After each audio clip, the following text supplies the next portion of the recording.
decided to call the book Cool It because it really is a pun. Obviously, it works on saying we need to cool the planet, but we also need to cool our conversation, because if we don't, we're not likely to make good, sound, rational judgment. We need to fix climate change, but we need to realize that this is a 50 or perhaps even 100-year process. Global warming is a problem. It's certainly a problem we need to fix in the 21st century, but it's not the end-all of civilization. It's definitely not the only problem in the world. For many countries in the world, there are much more important issues right now, like feeding their kids and curing them from infectious diseases.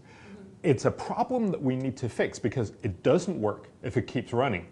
But we need to also find a smart way to do it, because right now all we do is promise away, but we don't actually do very much, and that's because it's fairly costly to do something. You talk a lot about the need to prioritize solutions to the world's problems.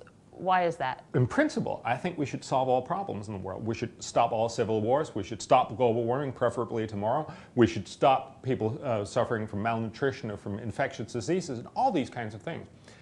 But we should have done that the last 50 years, and we didn't.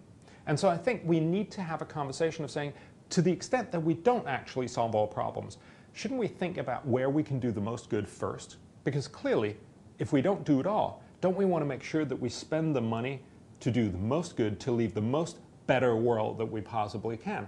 But your ideas have been quite controversial. You've been accused of being a Republican lackey. You've been accused of cherry-picking data sets.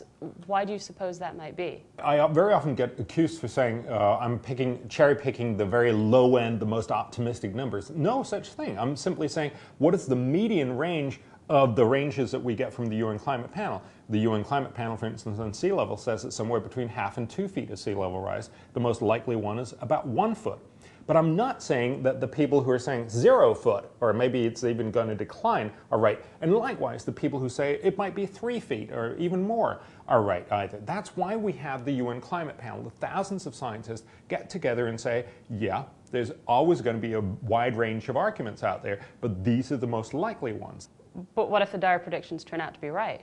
It's certainly important to look at also worst-case outcomes. But we need to remember that it's not good planning strategy to work only from worst-case scenarios. I think in some way we've just become so enamored to this idea of saying climate change is the most important issue. Any problem you can come up with, the right answer to that is cut carbon emissions. But it's very unlikely that we should have a society where every question should be answered by that particular phrase, cut carbon emissions. And many people will say that to me, oh, you're just saying you should invest in research and development. That's just sort of an elaborate way to postpone the problem. Well, no, right now we're postponing the problem because we only say that we're going to do all these things, but we don't actually live up to it. What we need to be able to do is to make sure that our kids and grandkids have very cheap ways to deal with climate change, but not just them, but also make sure that the Chinese and the Indians have very cheap ways to do this. Because at the end of the day, if we don't get the Chinese, the Indians, all the other developing economies that are going to constitute the majority of the emissions in the 21st century, we're not going to get there.